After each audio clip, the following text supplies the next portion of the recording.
Thank you. Please be seated.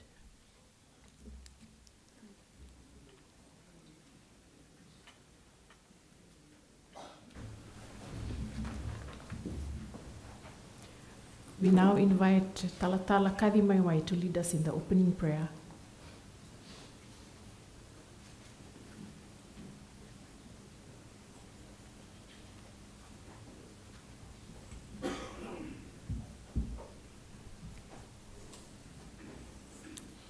May I leave the words of welcome and good morning to Madam MC. If I can go straight into our devotion this morning. Firstly, thank you for the opportunity to come and be part of this gathering. The responsibility of the voice from Adam to Samuel. That's the title of what I'd like to share this morning. The responsibility of the voice from Adam to Samuel. Of course, there are scripture references that I will not be reading, but I will make references to them. In every generation, leadership rises or falls on communication. Nations are not only shaped by policies, but by words. How truth is transmitted, distorted, or withheld. So I'm going to raise two characters from the scriptures as a case for our devotion this morning. Number one is Adam, and number two is Samuel. So Adam is a case of failure of silence and omission, whilst just Samuel was a model of faithful, transformative communication. So this contrast is highly relevant for us today in Fiji, especially in a context shaped by media complexity, misinformation, and public trust challenges. So we look to Adam, the failure to communicate faith in Genesis 2:15-17. God clearly revealed his command to Adam. Adam received direct revelation. Yet in Genesis 3:1-6, when the serpent questioned Eve, Adam was present but silent. This silence is not neutral, it is leadership failure. The key issue that we can learn from Adam, that he failed to faithfully transmit truth. And for Eve, the only human present with him at that time, and his sole audience operated with partial or distorted understanding. The result was deception, disobedience, and systematic breakdown. So the principle that we can learn from Adam, when truth is not clearly communicated, falsehood will fill the vacuum. In today's language, misinformation thrives where communication is weak, and disinformation spreads where truth is not clearly articulated. So Adam's failure was not ignorance, it was non-communication of known truth. Then we look to Samuel, the model of transformational communication. In contrast, the prophet Samuel demonstrates a comprehensive communication framework that aligns remarkably with modern strategic communication principles. What did Samuel spoke? One, he spoke revelation. Again, I have a reference there which I'm not going to quote, but he communicated what people did not know, but needed to know from God. Number two, he spoke inspiration. He enabled individuals like Saul to see beyond their limitations. Number three, he spoke exhortation. He mobilized people towards a unified action. Number four, he spoke affirmation. He publicly reinforced legitimacy and leadership. Number five, he spoke information. He clarified systems, he clarified structures, and he clarified expectations. And number six, he spoke declaration. He gave direction, accountability, and hope for the future. So how Samuel communicated? His method is just as critical as his message. Number one, he amplified his message. Clarity eliminates confusion, not ambiguity. Number two, he understood his audience. He read the people's fears, he read the people's context, and he read the people's needs. Number 3, he embodied the truth. His life validated his words with credibility that was unquestionable. And number 4, he called for response. His communication was purposeful, leading to action and obedience. My apologies, I had a brief look into the Oasis platform that is going to be discussed in today's training. How do we align that with Samuel's approach? Align strongly with the Oasis model. Number 1, objective. He knew what God required and what outcome was needed. He also knew his audience for insight. He understood Israel's fears, and for our case, Fiji's fears, desires, and condition. He also aligned it with strategy or idea. He delivered truth in structured, meaningful ways. He also aligned with implementation. He communicated consistently, publicly, and personally. And also he aligned it with scoring or / evaluation. He called for repentance. He called for obedience and measurable response. So how do we apply it to Fiji's communication landscape this morning in a post-misinformation, post-disinformation era? The role of communications, especially with government and media, is not merely technical, but is also moral and spiritual stewardship. So 3 critical applications. Truth must be proactive, not reactive. If truth is delayed, distortion becomes dominant. Clarity builds trust. Ambiguity breeds suspicion. Clarity builds national confidence. And number 3, communication is accountability. What is spoken or left unspoken shapes public perception and national direction. So in conclusion, Adam teaches us silence in the face of distortion is complicity. Samuel teaches us faithful, clear, and purposeful communication transforms people and stabilizes nations. For those entrusted with public communication in Fiji, you are not just managing information, you are stewarding truth.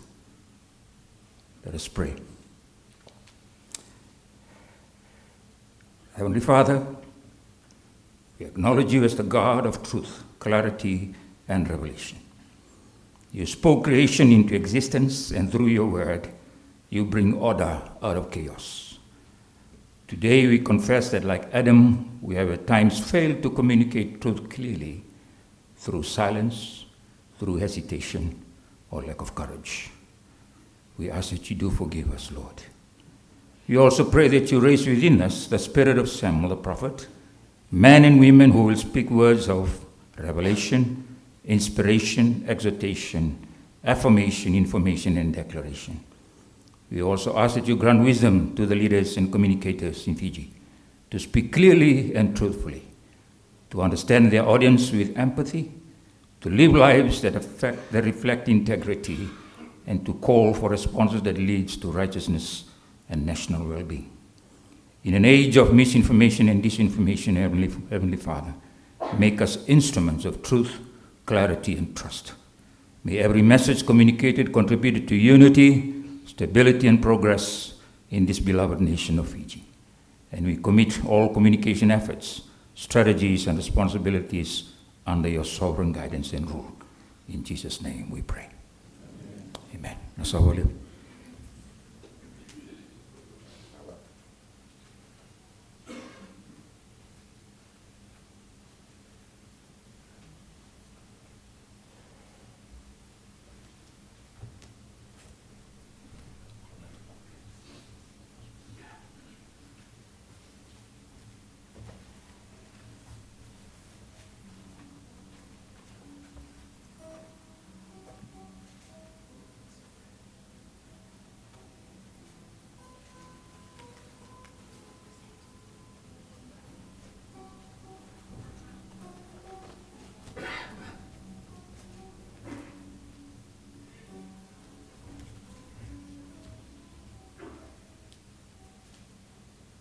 Ladies and gentlemen, distinguished guests, it is my honor to now invite the Minister for Information, Environment and Climate Change, Honorable Linda Tambuya, who will deliver her remarks and also introduce our chief guest.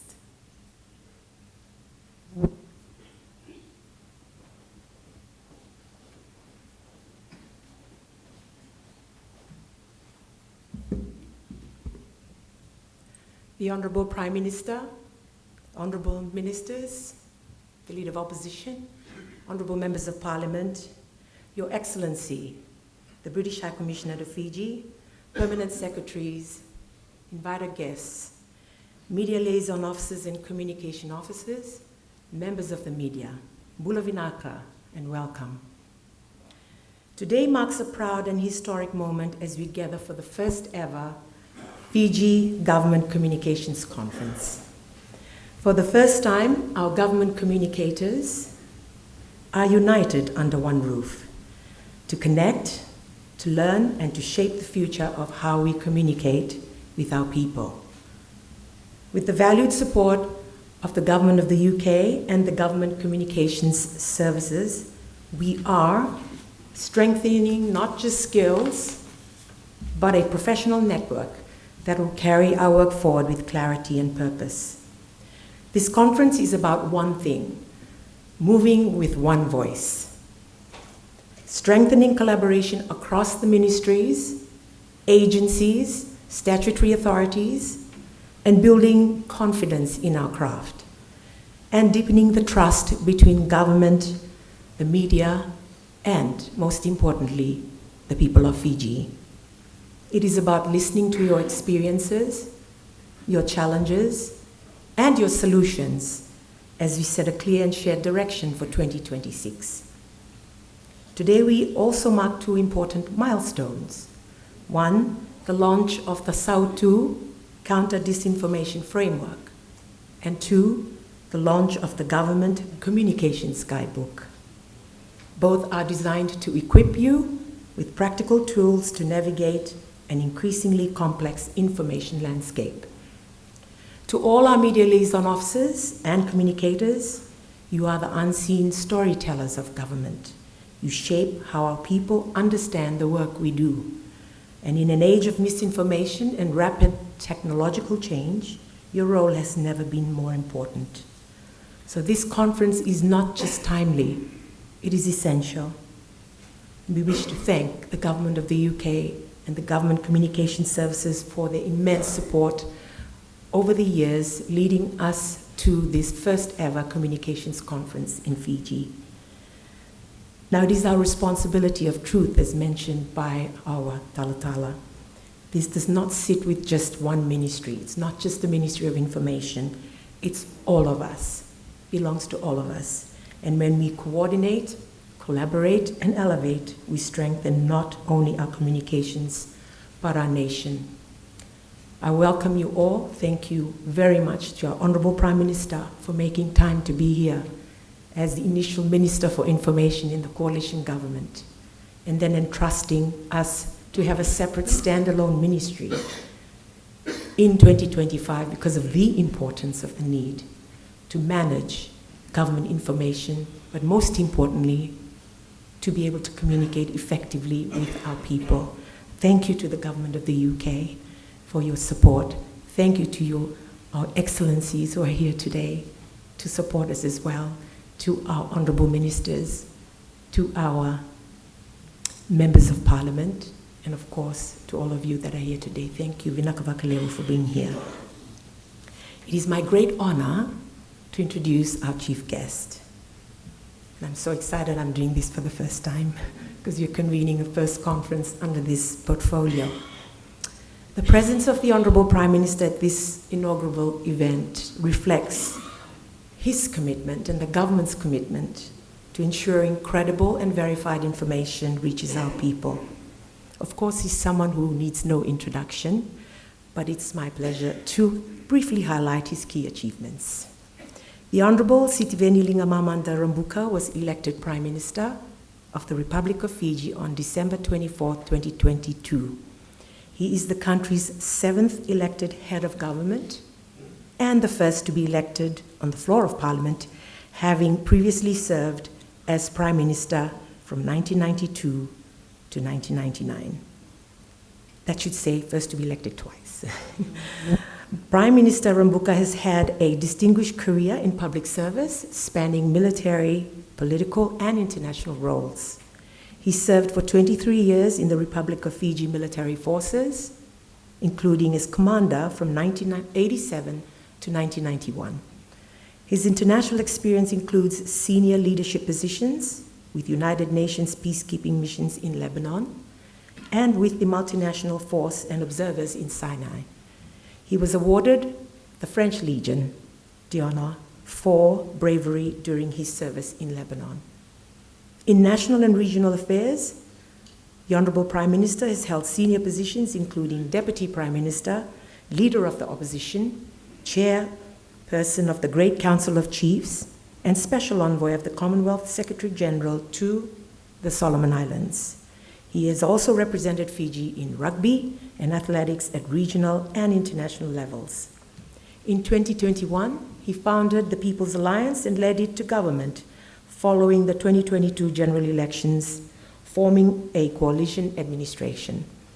The Honorable Prime Minister is married to Mrs. Sulueti Tuiloma Rabuka, has 4 children, 7 grandchildren, and 8 great-grandchildren. I have a lot of catching up to do, sir, in that department, but we like us all to please put our hands together to welcome the Honorable Prime Minister to deliver his speech.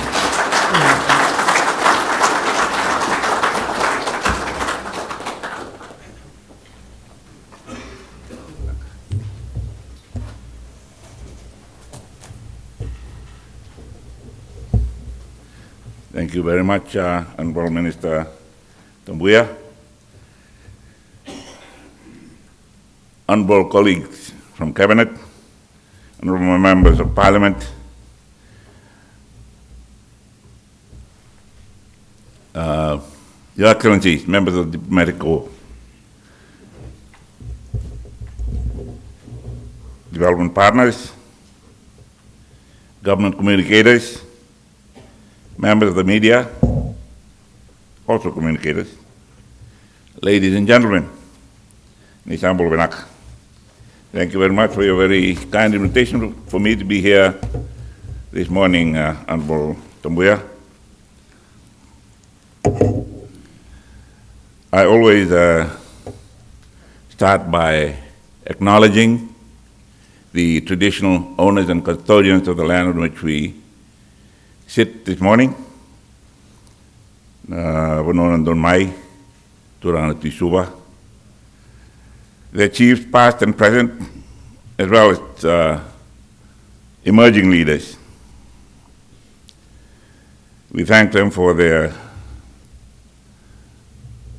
gracious custodianship and for allowing us to be here, or Fiji's capital, to be here from 1882 as a colonial capital and now capital of our republic. We express our deepest gratitude to them. One of the very first exercises we used to do in the army when I joined, and we continued to convey to young recruits when it comes to communications, was to put them on or send them on a message relay. It was a race, and they were given a message at the beginning of the race. And they had to relay that to about 6 other soldiers, and the 7th would bring the message back to you. That race, or that exercise, started after the war, First World War. And the message, or the lesson from the message, that there was a message sent out by a troop commander in the front. The message was, please send reinforcements, we are going to advance. And many, many soldiers later, the message got to headquarters. the message that got to headquarters was, please send 2 and 3pence, we're going to a dance.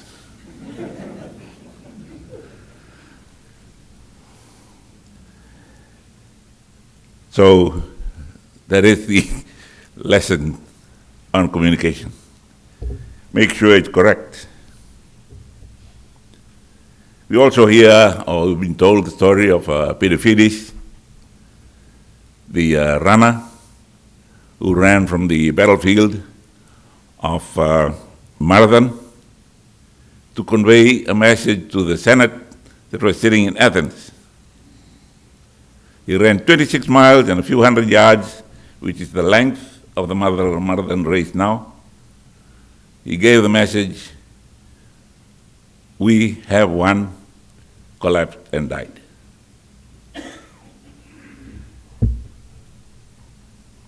He gave the right message, but he sacrificed his life. He communicated the right message. Unlike some of those, send reinforcement, we're going to advance, send reinforcement, we're going to advance. The government cannot succeed if it cannot communicate. When I got off the car this morning, the minister said, Prime Minister, you are looking really great. How are you feeling? I said, great and getting better.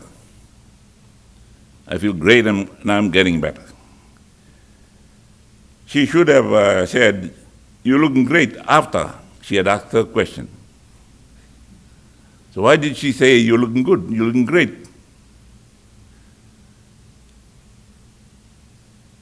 She got the message from how I got off the car, how I walked up the steps.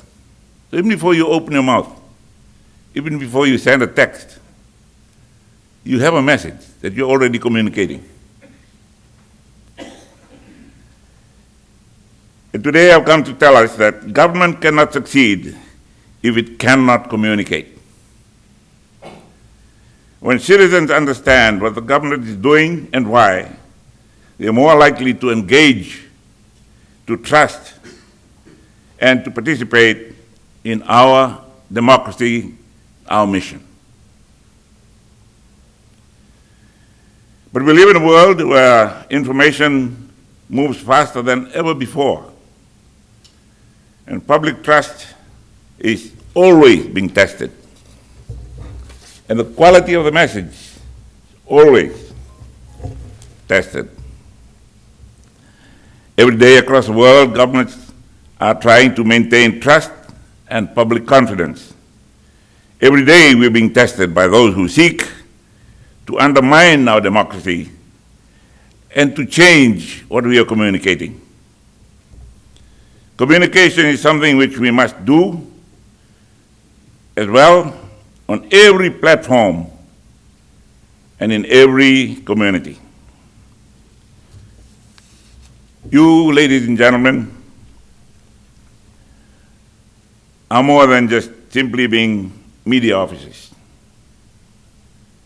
You are the bridge between the government and the people of Fiji. And do not forget, you're also the bridge between the people and the government of Fiji. You carry enormous responsibility. And today we're here to give you the tools that the community wants you to be equipped with. And the tools for the community and the recognition that you deserve. Perhaps there has never been a more critical time for your expertise, particularly as global events such as the ongoing conflict in the Middle East continue to shape political and economic realities that reach even our shores.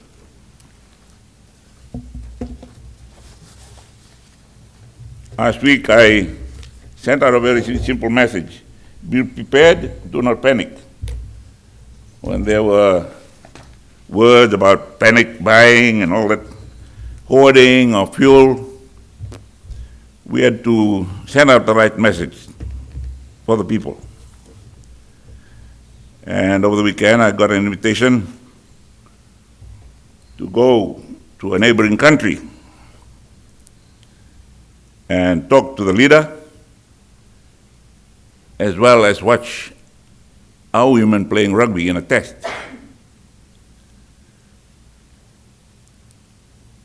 Imagine how that trip would be interpreted by the people of Fiji and the people of the world after I gave that message last week. Why is he traveling when there is supposed to be a fuel crisis on the horizon? Why is he traveling? 2 of our missions overseas are on stand to alert. Why is he going to watch rugby? Very important messages that you send vocally or in written form or electronically, and what you do. This is the first time that Fiji is running this government communications conference. We've never had it before.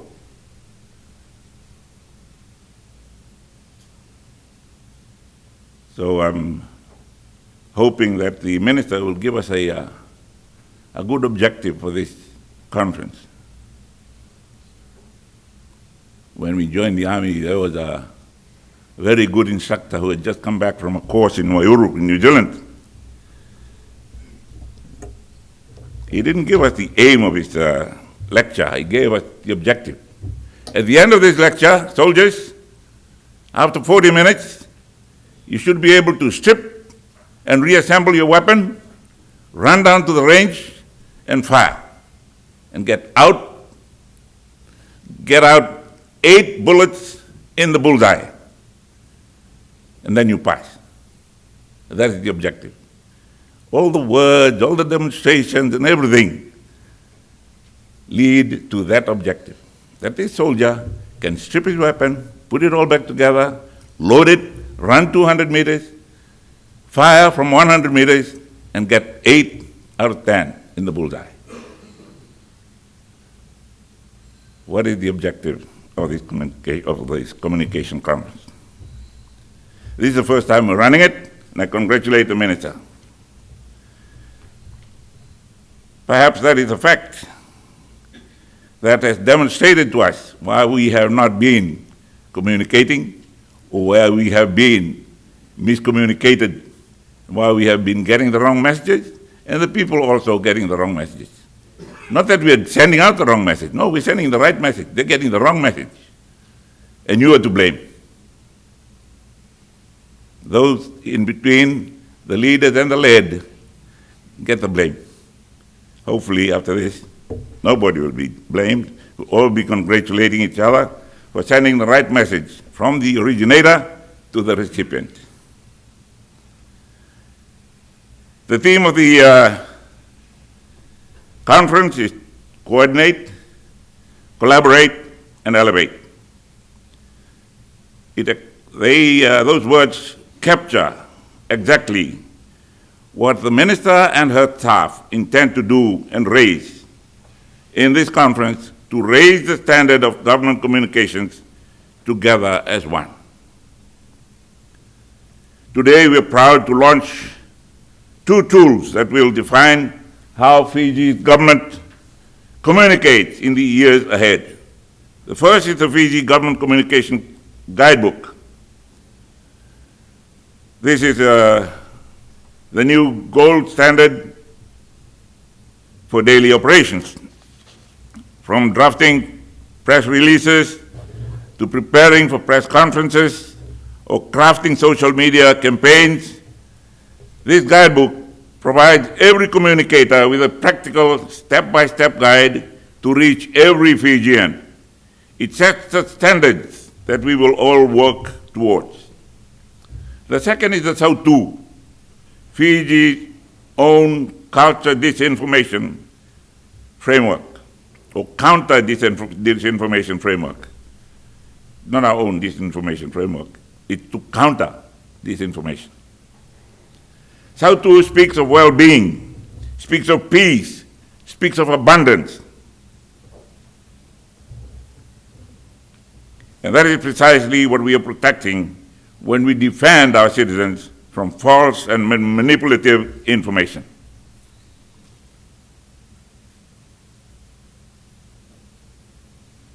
In a region where hostile actors want to exploit divisions and undermine our democracy, so too is the way we will respond.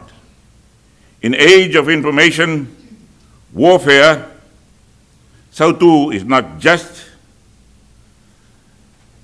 the destination that we want to get to, but our shield against disinformation. I thank everyone for their help in crafting these documents. These steps could not have come at an earlier time. This is the time for it to come out. It's come at the right time. Not because elections are coming up. The year ahead, even now, the months we've had are full of challenges. Yes, with elections on the horizon, the information environment will intensify. There are people who will try to exploit uncertainty, sow division, and undermine public confidence in our institutions. We must be ready. No need to panic, just be ready. The functional review of the civil service also presents a moment of scrutiny and transition that demands clear, coordinated, and consistent government communications. The public will be looking to us for transparency and clarity. We must deliver it. These challenges are not reasons for anxiety, they are reasons to be prepared. And today is about preparation. By the end of today, everybody should be able to communicate well. The government expects every communicator in this room to leave with three things in mind: with a good understanding of the future that we are trying to build, with a commitment to use the tools that we are giving you, and with a sense of belonging to a professional community of communicators. You will also transition from media liaison officers to fully equipped communications officers. And the people in the front bench will be relying on you. Not for you to take what you and they think to Honorable Tambuya and her experts in the Ministry of Information, Department of Information, to put it correctly to the people. No, no, you will be equipped with that. This is not the communications or the change in the your official title. It's not just a change in job title. It is a change in ambition, and in future you won't just liaise with the media, but communicate with Fijians. Wherever they are, whether it's on social media or in their communities. You'll play a huge role in Fiji's future, and the Ministry of Information will support you every step of the way. While training, with infrastructure, with cabinet level support, and with central government communication strategy that so many of you have asked for. But ultimately, the strength of this network depends on you. So please share your resources, collaborate across ministries, communicate with the public where they are, not where you would like them to be. Speak speak as one government. But you are also experts. And we will need your ideas, your feedback, and hard work. We demand that so that we can continue to grow and adapt in this rapidly changing world. This is how we earn and maintain the trust of the people we lead. Today also happens to be a result of the genuine and growing partnership between Fiji and the United Kingdom. We acknowledge the presence of His Excellency the High Commissioner here with us this morning. We thank him and the government for this program. This relationship is built on mutual respect and shared values, and a commitment to serving our citizens and strengthening our democracies through open and honest communication. That partnership is now formally embedded in Fiji's foreign policy white paper, which recognizes that strategic communications is not just a technical matter, but a pillar of our shared national interests.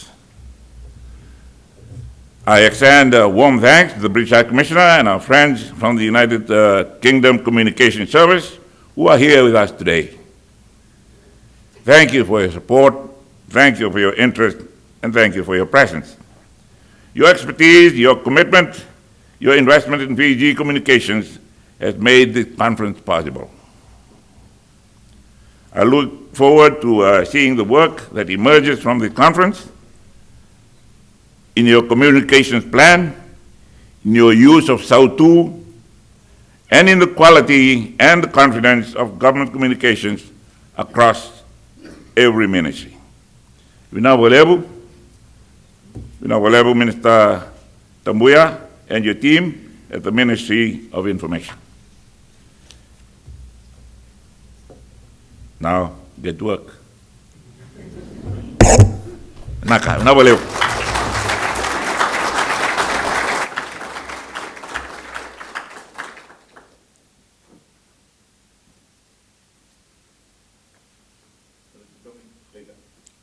After this.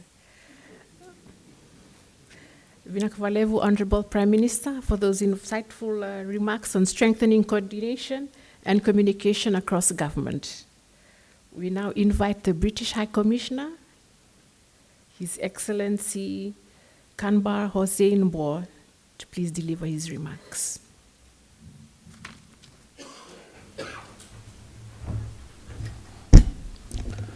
Thank you.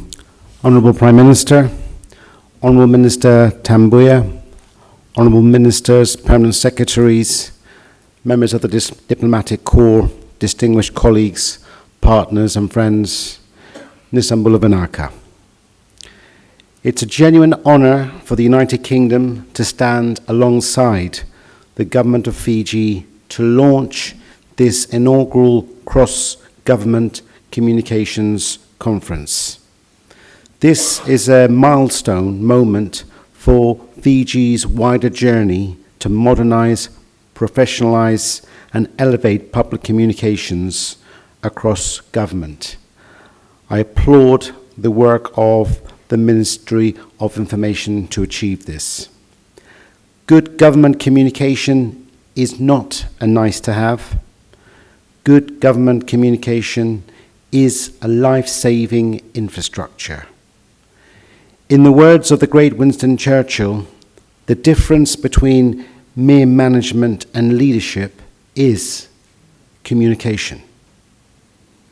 Getting communication right means helping citizens understand decisions, access services, and act quickly when it matters.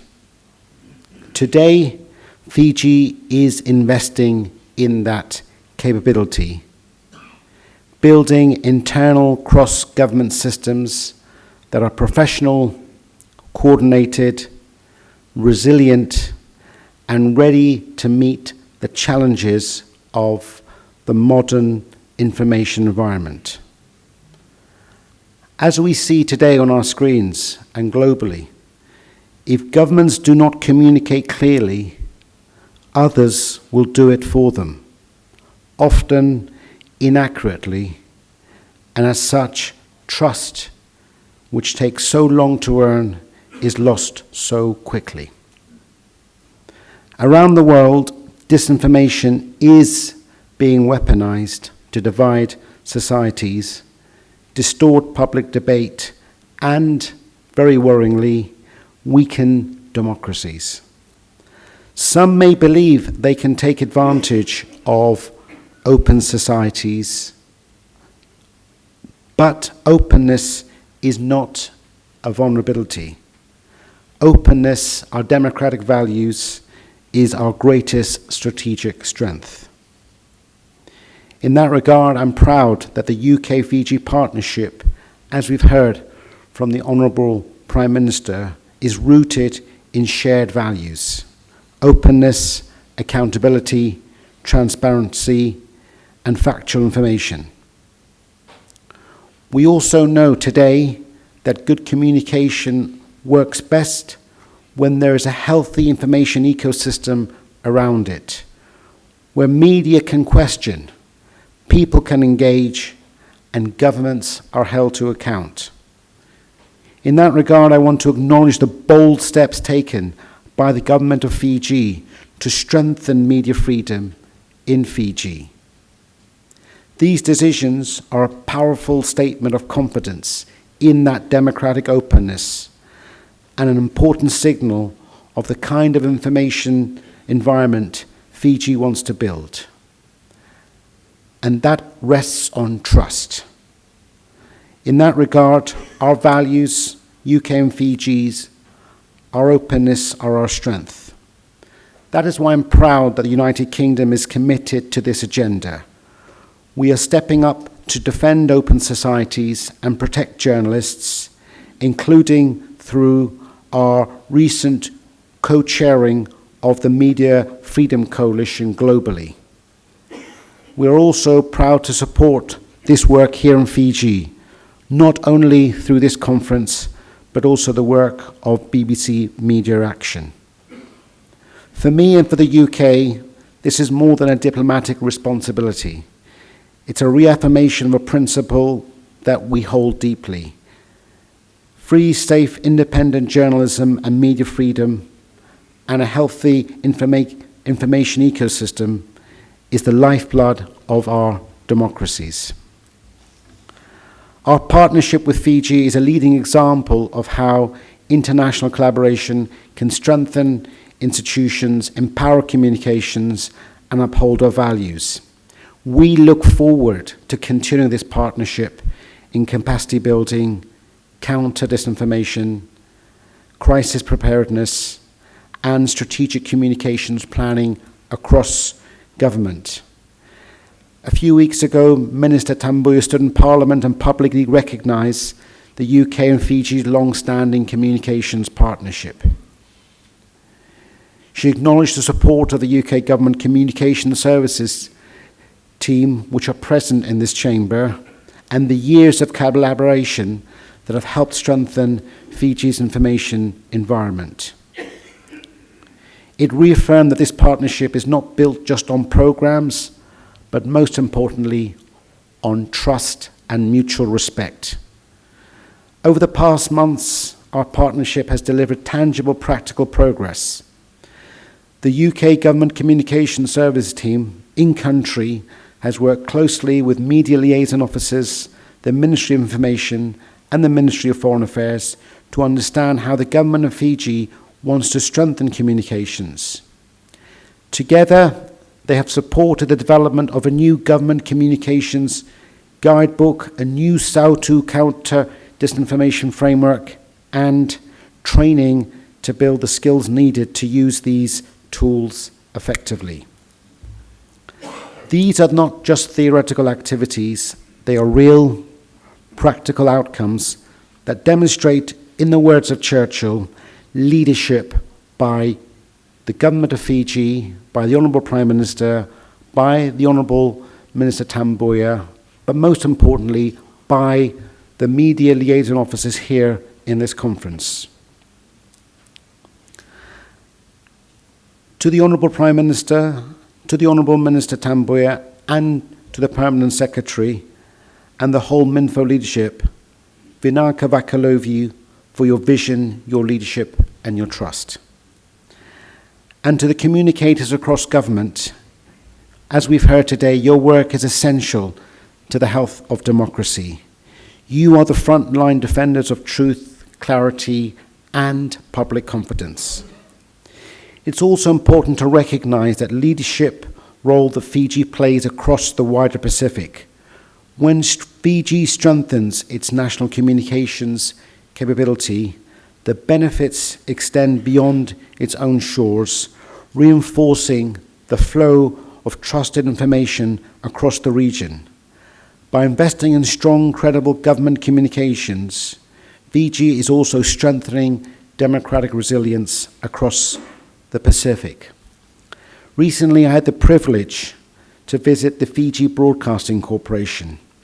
I heard about the history of BBC support for journalism in Fiji, and that extraordinary legacy continues today through the vibrant media landscape here. I'm confident that the work Fiji is launching today will in time leave a similar legacy that Fiji and the Pacific can be proud of. The United Kingdom is honoured to stand with you today and in the years ahead as Fiji builds a resilient, capable, confident communications system. Vinaka Vakalovu.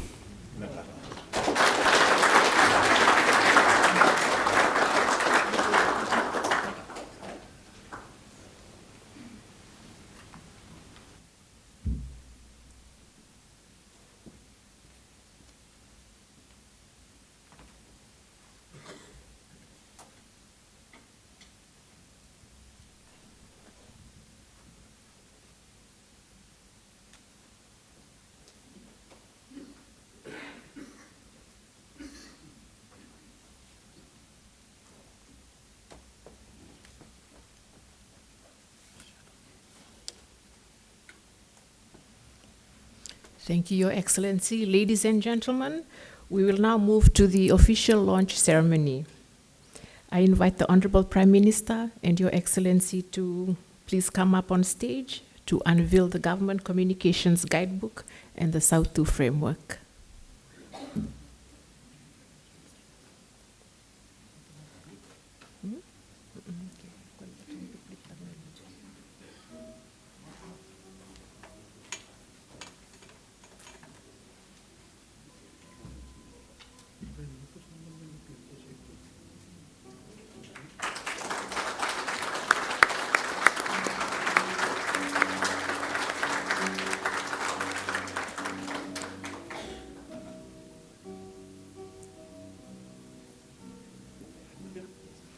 Thank you. Thank you, Honorable Prime Minister and Your Excellency. I now invite the Permanent Secretary for Information to deliver a vote of thanks.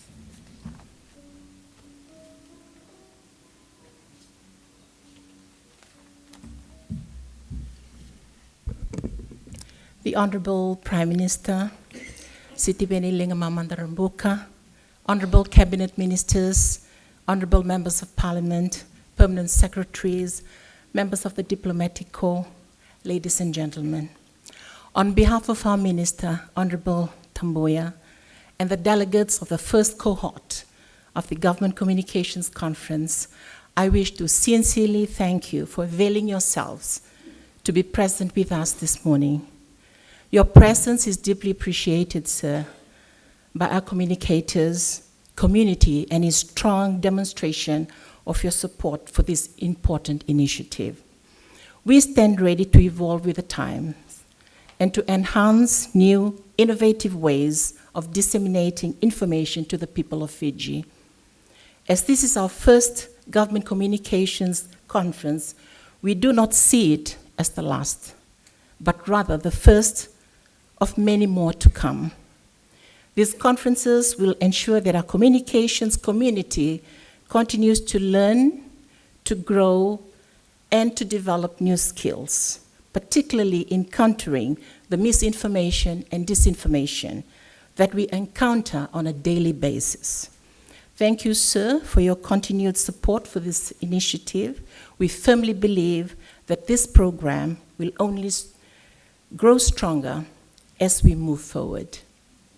To our BFF, the British Fijian Friendship, we extend our heartfelt appreciation for the resources, the time, and commitment you have invested, not only in this conference, but also in the training sessions leading up to today, and those planned thereafter. Our communication officers are ready to move to new heights following this conference. As the saying goes, watch this space. We are ready, and we welcome the challenge. With those few words, I once again thank you all for accepting our invitation to witness the launch of the Communication Guide and the Fiji's own counter-disinformation framework. May God bless you all. May God continue to bless our beloved nation. Vinaka Pakalebo.